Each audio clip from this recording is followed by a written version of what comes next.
বঙ্কিমচন্দ্রের লেখা বিড়াল প্রবন্ধটি ক্লাস 11-এর ফার্স্ট সেমিস্টারের দ্বিতীয় প্রবন্ধ হিসাবে তোমাদের পাঠ্য বইয়ে দিয়েছে। এই প্রবন্ধের সব কিছু আজকে ডিটেলসে বুঝিয়ে দেবো।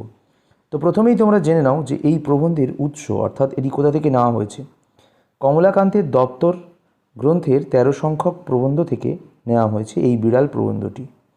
এর পাশাপাশি বলি, এই কমলাকান্তের দপ্তর 1875 সালে কিন্তু লিখেছিল। এর পাশাপাশি বলি, এই প্রবন্ধটির মূল বাণী কি? শোষক শোষিত কিংবা ধনী দরিদ্র ও সাধু চোরের অধিকার বিষয়ক হাস্যরসাত্মক ও ব্যঙ্গধর্মী আলোচনা। এই গল্পটির শ্রেণী কী ধরনের? রূপকধর্মী রচনার সাহিত্য বা ব্যঙ্গাত্মক রচনা হিসাবে এই গল্পটি পরিচিত। গল্পে কিছু কিছু প্রবাদ রয়েছে, খুব গুরুত্বপূর্ণ, সেগুলো পড়বে। আমরা ভিডিওর মূল পার্টে চলে যাব এবং এখানে তোমাদেরকে বোঝাবো এই গল্পের এই প্রবন্ধের বিষয় সংক্ষেপটি কী রয়েছে। আস্তে আস্তে ভালোভাবে ঠান্ডা মাথায় বুঝে নাও। বঙ্কিমচন্দ্র চট্টোপাধ্যায় রচিত কমলাকান্তের দপ্তর প্রবন্ধে কমলাকান্ত চক্রবর্তী আফিমখোর দরিদ্র এক ব্রাহ্মণ, অর্থাৎ কমলাকান্ত এক ব্রাহ্মণ ছিল যে কিনা প্রচুর আফিম খেত। এই আফিম সেবন করে সে দিব্য দৃষ্টি ও দিব্য কর্ণের অধিকারী হন। এর জোরে তিনি যে কল্পনার গভীরে বিচরণ করেন তা গভীর অনুসন্ধানী মনের আবেগ ও তীব্র অনুভূতির প্রকাশ। আলোচ্য প্রবন্ধ বিড়ালে কমলাকান্ত ধনী দরিদ্রের সামাজিক বৈষম্য বিষয়ে এক কাল্পনিক বিতর্কের সূত্রপাত ঘটিয়েছেন। কমলাকান্ত ধনী শ্রেণীর ও বিড়াল দরিদ্র শ্রেণীর প্রতিনিধি হয়ে যে কাল্পনিক আলাপচারিতা উপস্থাপনা করেছে তা বাস্তবিক চিন্তাকারক। কমলাকান্ত আফিম সেবনের দরুন যে দুধ খায়, ক্ষুদ্র বিড়াল ও তা আত্মসাৎ করেছে। কমলাকান্ত তখন তাকে মারতে উদ্যত হলে বিড়ালের প্রশ্ন, চুরির জন্য বিড়ালকে মারা হয় কেন? বিড়ালের চুরির প্রয়োজন কেন তা কেন জানার চেষ্টা করা হয় না? ধনী অতিরিক্ত ধন সঞ্চয় করে বলেই দরিদ্রের ধনের অভাব হয়। তাদেরও ক্ষুধা তৃষ্ণা আছে, অথচ বৈষম্যের কারণে সেই অভাব পূরণ হয় না। মানুষের মতো বিড়ালও ক্ষুধা পিপাসা রয়েছে, মানুষকে তা বুঝতে হবে। বিড়াল তাই দুধ খাওয়ার মাধ্যমে কমলাকান্তকে পরোপকার প্রবণতা জাগরণের উপদেশ দিয়েছে। পরোপকার মানুষের শ্রেষ্ঠ ধর্ম, আর সেই ধর্ম লাভে কমলাকান্তের একান্ত সহায়ক হয়েছে বিড়াল। বিড়াল কমলাকান্তকে চোখে আঙুল দিয়ে দেখিয়েছে আপাত সাধুর বেশে সমাজে থাকা মানুষগুলোই প্রকৃত চোর অপেক্ষাও অধার্মিক। অভাবের তাড়নায় গরিব চুরি করে, অথচ এই সাধুরা ধনীর প্রতি সহানুভূতিশীল। আসলে তেলা মাথায় তেল দেওয়া মানুষজাতির স্বভাব। আবার বড়লোকের পোষা বিড়ালের জন্য স্বতন্ত্র ব্যবস্থা, তার আদর যত্নের আয়োজন বিরাট, অথচ রাস্তার বিড়ালের জন্য কোনো দয়ামায়া নেই, করুণার উদ্রেক মানুষের মনে জেগে ওঠে না।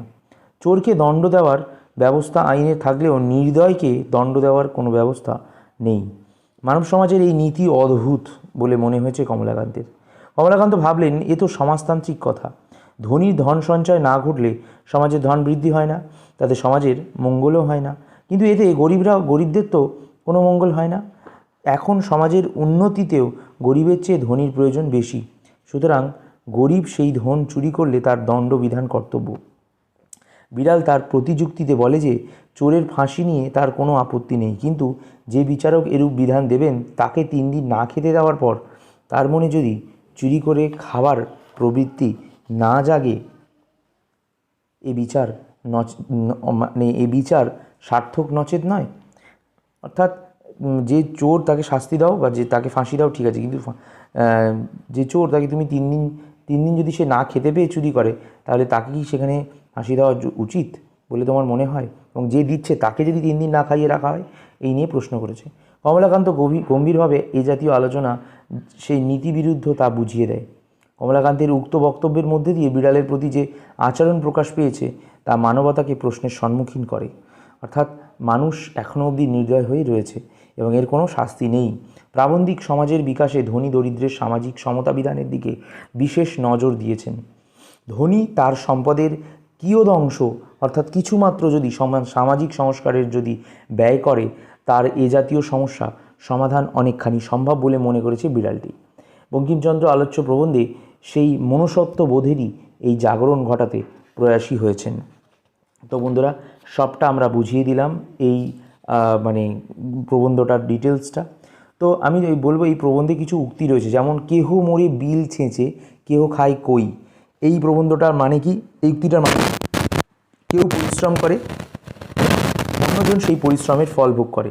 2 নম্বর প্রবাদ বাক্য হচ্ছে পর উপকারী পরই পরম ধর্ম। মানুষের উপকার করাই হলো শ্রেষ্ঠ ধর্ম। তেলা মাথায় তেল দেওয়া, এটাও অবশ্যই পড়ে নেবে তোমরা। তেলা মাথায় তেল দেওয়া এই প্রবাদটির যে অর্থ সেটা হচ্ছে যার আছে তাকে আরও দেওয়া, বঞ্চিতকে বাদ দিয়ে সুবিধাপ্রাপ্তকে পুনরায় অনুকল্য দেখানো। তো বিড়াল প্রবন্ধের উৎস, প্রবন্ধটির মূল বাণী, প্রবন্ধটির শ্রেণী, গুরুত্বপূর্ণ তথ্য, প্রবন্ধের প্রবাদ বাক্যগুলো, তারপর বিড়ালের কথা, বিড়ালের উক্তি এবং এর পাশাপাশি বিষয় সংক্ষেপ নিয়ে আমরা আলোচনা করলাম। তো এই ভিডিওটা যাদের যাদের ভালো লাগবে ভিডিওটি শেয়ার করো। এরকমভাবে এই প্রবন্ধেরও MCQ অবশ্যই কিন্তু আসবে।